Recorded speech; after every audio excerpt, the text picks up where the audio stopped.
Hi everyone, welcome to the SuperClashBros, a podcast where we take a deep dive into the horror stories of Reddit and discuss the things that truly go bump in the night. My name is Trey, and I will be your guide through the strange and unexplainable this evening. So sit back, relax, and enjoy. Hey everyone, welcome back. I'm Trey, and today I am joined by my co-host Connor. And today Connor will be narrating our story. Go ahead, Connor. All right. Tonight's story comes from Creepy Encounters, and this was posted by user Altruistic Excuse 456. The story is titled, Parents, if a child tells you someone is off, believe them. It could save your life. When I was around 6 or 7 years old, my brother had a friend from school come over for dinner along with his mother and her boyfriend. I don't remember much about the boyfriend, except that I didn't like him. He wanted to play airplane with me, you know, where the adult lays on their back with their feet in the air and the kid lays on their feet and acts like they're flying.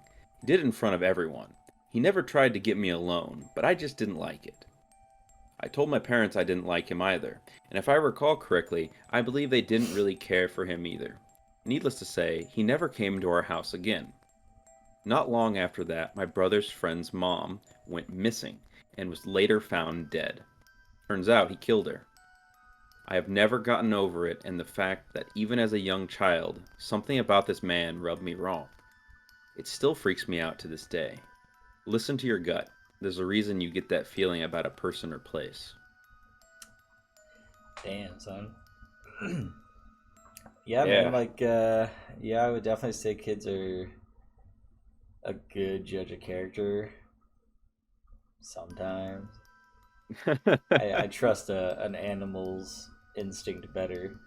But Yeah. like if you got a kid and that kid's like, yo, I don't like that person, like maybe, you should avoid them. I definitely think that kind of plays into the, on kind of a slight level, the whole mentality of like, don't put your kids in situations they're uncomfortable with. Like a modern parenting style says, like, hey, if your kid doesn't want to hug this person or doesn't want to shake this person's hand or doesn't want to do blah, blah, blah with this person, don't make them do it. Whereas, like, I think when we were growing up, there was this expectation of, oh, go hug so-and-so. They want to hug, like... Right, yeah, it was kind of like a social thing. You were like, it was like a mandated social thing. They were like, oh, like you need to learn like these skills, to make it in society. And it's just like, no, man, like if a kid sees something or somebody and something about the person makes them uneasy or upsets them, don't force them to like deal with that, because like Yeah. that's gonna like cause traumas, Can you imagine the regret as a parent you would have if you put your kid in a situation where they got hurt or worse because they interacted with this person you told them was like safe or whatever? Like, right, yeah. I mean, like, not every situation is going to end up with someone getting murdered. No. But like I know for sure that as a child, there were times where certain people made me uneasy. And even like as I got older, like probably mid-teens, I remember there was an instance where my grandma had recently divorced my granddad, and the new guy she was dating, like I just got this like off feeling about him, and then like their relationship didn't pan out, and like a few years later I found out that like he was like beating her, and it's just like, the fuck, dude, The more I think about it, the more I kind of just think that it's not really about kids being more perceptive. I think that in general, you just have people who are more perceptive than others. Right. Like, who are good judges of character based off of minimal interactions. I know there's been many instances where, like, people have introduced me to some other people, and, like, I don't say anything, but I'm like, they're giving me some vibes that I don't want to be around this person. you know, it's weird to say because like I don't believe in like aura and stuff like that, but like you know, there's an air around certain people, and like sometimes you can pick up on it and just be like, yeah, you're a little shady, or like you know, there's something quite not right about you. Yeah, like a So, bad energy. especially like you know, I find myself always distrustful of you know the people who try to pretend like they're like nice and friendly all the time, you know, or just like overly friendly people.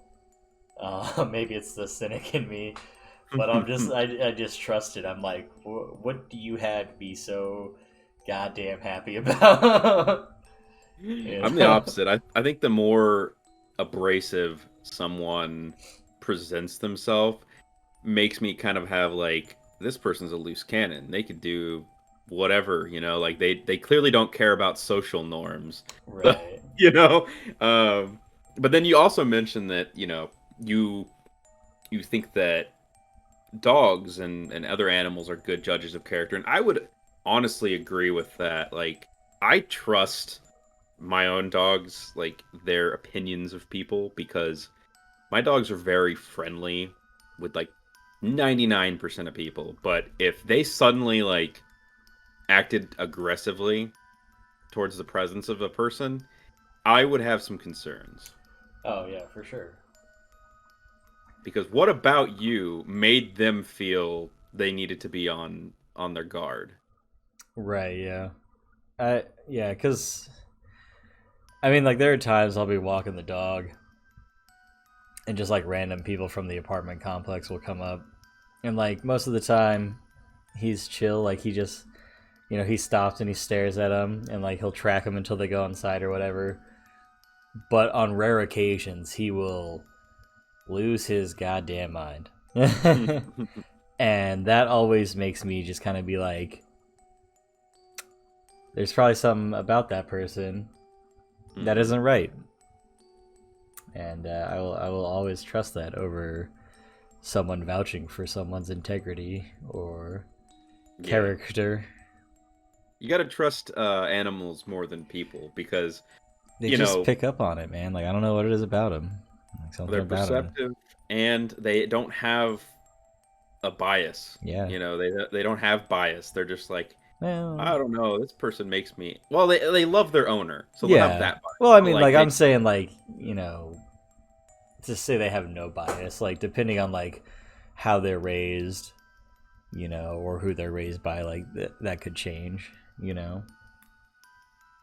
suppose, if you're treated poorly by a person that looks a certain way or Yeah. acts, but in general, a healthy dog that has grown up with no strife uh, has no Right. reason to have bias. Moral of the story, guys, is if you don't own a cat or a dog, you should get one. I think that's the story from our last, like, few podcasts we've done. Is Oh yeah, have an animal. Yeah, man. I mean, yeah.